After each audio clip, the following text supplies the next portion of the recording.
Eu tenho dois comentários a fazer, assim, e super relevantes em relação a esse manifesto, né? O manifesto em defesa da democracia, que está sendo organizado pela Faculdade de Direito da USP, tem até esse nome, né, de A Nova Carta aos Brasileiros, em alusão àquela carta que foi feita em 1977 e também lida no dia 11 de agosto e que teve realmente uma repercussão, um impacto e foi uma semente de uma mudança muito importante no nosso país. Mas o primeiro comentário que eu tenho a fazer é um comentário que há algum tempo atrás eu já tinha feito, né?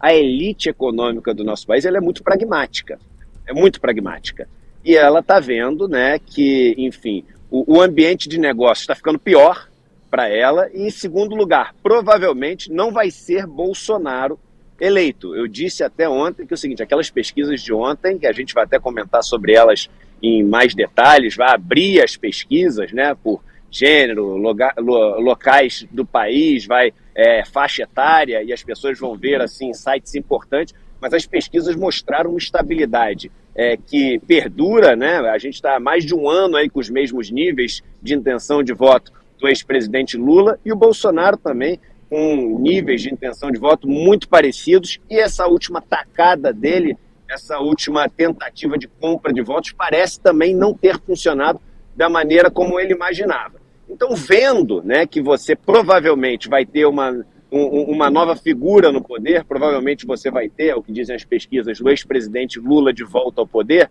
a elite econômica, que eu já fiz até uma comparação aqui, que tem muito de centrão também, já começou a acenar falando assim, olha, a gente é em defesa da democracia, a gente está junto, né, a gente é contra tudo isso que está aí, é um absurdo esse Bolsonaro.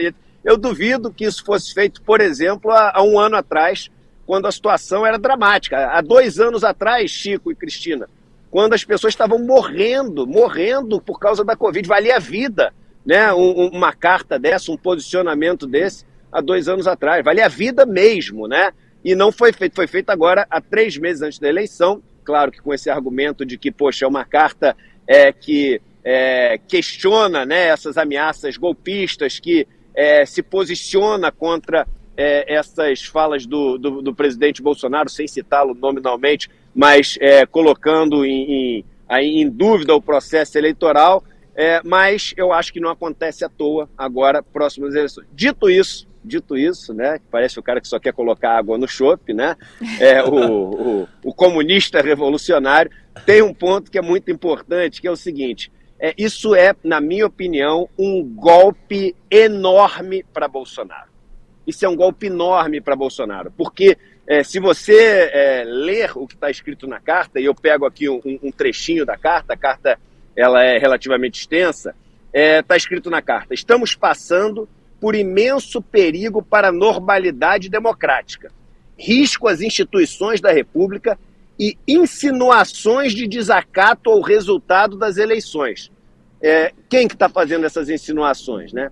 Quem está, enfim, representando esse risco às instituições da República? É o Bolsonaro, é quem está aqui na casa de trás. É o Bolsonaro. E quando você tem uma carta como essa, assinada, né, pelos co-presidentes ali do Itaú Unibanco, a gente está falando do Roberto Setúbal e do Pedro Moreira Salles. A gente está falando do Cândido Bracha, né, que era o presidente. A gente está falando aqui do Fábio Barbosa, que é um dos empresários mais influentes do país, que foi presidente do Santander. A gente está falando aqui do Horácio Piva, a gente está falando do Armínio Fraga, a gente está falando do Mendonça de Barros, a gente está falando do Zé Olímpio. Então a gente está falando, e veja bem, Cristina e meu querido amigo Chico Sá, se antes de uma carta como essa as pessoas tinham um pouco de vergonha de falar que iam votar no Lula, depois de uma carta dessa, no ambiente de negócio, você começa a ficar com vergonha de falar que vai votar no Bolsonaro. Uma carta dessa, assinada pelas pessoas que são donas das maiores empresas do país, que concentram o poder econômico do país, que são as pessoas mais influentes, até na mídia, porque patrocinam a grande mídia, a mídia corporativa do Brasil, uma carta dessa, onde eles estão declarando um não voto aqui. Quem assina uma carta dessa, se você votar no Bolsonaro, é maluco. Né? Você não pode escrever que você está assinando uma carta dessa porque você está indignado, né, com as insinuações, olha só, as insinuações de desacato ao resultado das eleições, está falando ali do discurso do Bolsonaro para os 50 embaixadores. A carta cita especificamente ali o ataque ao Capitólio, né, nos Estados Unidos, dizendo que não quer que se repita aqui. Então, assim, essa é uma carta de declaração de não voto ao Bolsonaro. Então, aquela vergonha que era antes de falar que ia votar em alguém que não fosse o Bolsonaro, ela passa a ser uma vergonha de falar que vai votar no Bolsonaro, no meio empresarial, nos bancos. Eu trabalhei em banco 20 anos. Eu sei como isso faz diferença. Você vai na onda. Quem trabalha nessa empresa vai na onda, quer estar bem com o patrão, entendeu? Quer estar bem ali com quem é o dono do dinheiro. E o Bolsonaro sempre conseguiu se manter com o apoio dessa elite econômica. O Bolsonaro sempre conseguiu se manter com essa percepção, até por causa de Guedes, né, muito por causa de Guedes, que os donos dos bancos, que os donos das corretoras, que os donos das maiores empresas do Brasil estavam junto com ele, com aquelas críticas que eram feitas de vez em quando, mas juntos com ele, né? E essa carta, para mim, é um golpe brutal a 3 meses das eleições e, ao mesmo tempo, e aí é uma interpretação minha, uma sinalização, né, daquela turma que vai estar sempre junto com o poder, né?